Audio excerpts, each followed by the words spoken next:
Class 7 part 13। आज हम लोग 13वां पार्ट राखी का मूल्य पढ़ेंगे। इस पाठ को हरिकृष्ण प्रेमी ने लिखा है। यह एकांकी विधा की रचना है। हरिकृष्ण प्रेमी रचित इस एकांकी में हिंदू मुस्लिम एकता का संदेश दिया गया है। राखी हिंदुओं का एक पवित्र त्यौहार है। यह भाई बहन के प्रेम को प्रदर्शित करने का अवसर प्रदान करता है। भाई बहन की रक्षा के लिए सर्वस्व न्यौछावर करने के लिए तत्पर रहता है। जो बहन रक्षा सूत्र बांधती है उसका मतलब ये होता है कि आजीवन भाई जो है बहन की रक्षा करेगा। चित्तौड़ के महाराणा सांगा की पत्नी करमोती अपने पति की वीरगति के उपरांत मेवाड़ की रक्षा के लिए हुमायूं को राखी भेजकर अपना भाई बनाती है।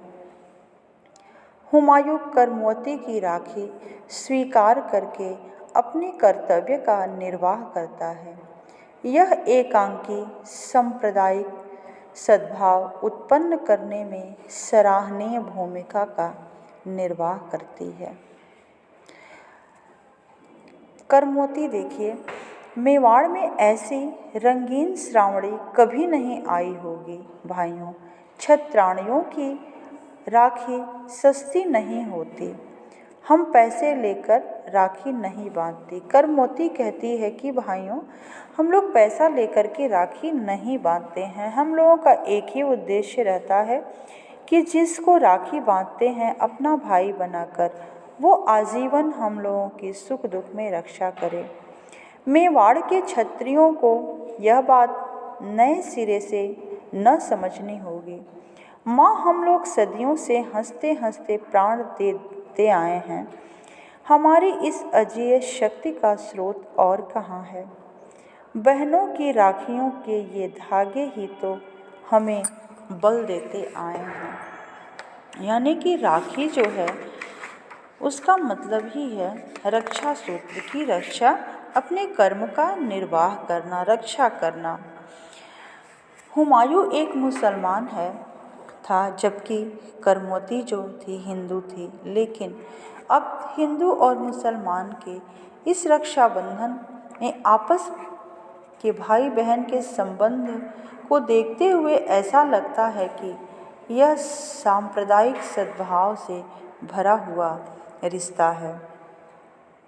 राजपूत वीरता से लड़ रहे हैं, किंतु एक तो हमारी संख्या बहुत कम है, दूसरे शत्रुओं का यूरोपियन तोपखाना जो है आग उगल रहा। बाघ सिंह कहते हैं कि राजपूत वीरता से लड़ रहे हैं, किंतु एक तो उनकी संख्या जो है बहुत कम है और दूसरे शत्रु जो हैं यूरोपियन तोपखाना उगल रहे हैं।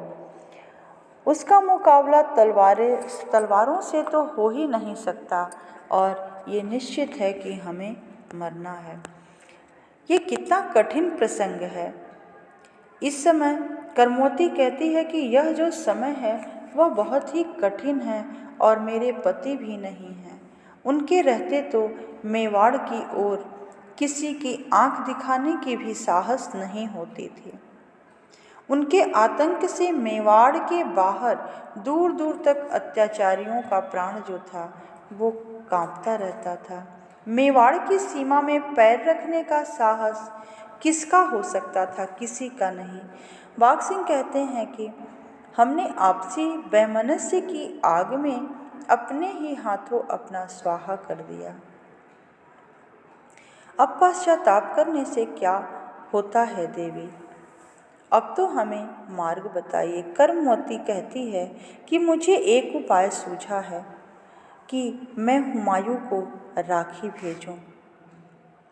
और करमोती फिर जब राखी भेजने की बात कहती है तो जो जवाहर बाई रहती हैं वो चौंक उठती हैं और कहती हैं कि एक हिंदू होकर के तुम मुसलमान को राखी भेजोगी, उन्हें अपना भाई बनाओगी, तुम उनकी बहन बनोगी। तो करमोती कहती है कि क्या हुआ, इसमें हिंदू और मुसलमान की क्या बात है।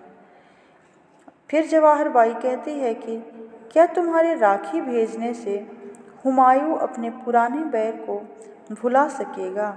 सिकरी के युद्धों के जख्मों के निशान क्या आसानी से मिट सकेंगे। कर्मवती कहती है कि राखी जो है वह शीतल प्रलेप है और जो उसके हुमायूं के सारे घावों को भर देगी। वह वरदान है जो सारे बैर भावों को जलाकर भस्म कर देती है। राखी पाने के बाद भी क्या कोई बैर विरोध रह सकता है? ऐसा नहीं है। राखी पाने के बाद सारा बैर और विरोध जो है वो खत्म हो जाता है। इस तरह करमोती हुमायूं को राखी भेज देती है और राखी मिलकर जब हुमायूं को मिलती है तो वह प्रसन्न होता है और कहता है कि अब सोचने का वक्त नहीं है।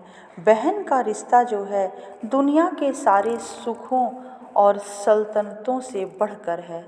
हुमायूं कहता है कि अब सोचने का वक्त नहीं है, उसकी राखी को स्वीकार करता है और कहता है कि बहन का रिश्ता जो है सारे सुखों और सल्तनतों से बढ़कर है। मैं इस रिश्ते की इज्जत करूँगा, सल्तनत जाए, पर मैं दुनिया से यह कहते हुए नहीं सुनना चाहता कि मुसलमान बहन की इज्जत करना नहीं जानते। इस तरह करमोती जो है अपने राखी भेजने में सफलता प्राप्त करती है और हुमायूं जो है उसकी बहुत ही इज्जत करता है। तख्त से उतरकर आगे किसी बहन के दिल में जगह पा सकूं तो अपने आप को दुनिया का सबसे बड़ा खुशकिस्मत इंसान समझूंगा। बहन करमोती यही उसके जवाब में देता है। तुम्हारी राखी मुझे वही ताकत दे जो वह राजपूतों को देती आई है। ऐसे ही अपने जवाब में हुमायूं लिखता है। धन्यवाद।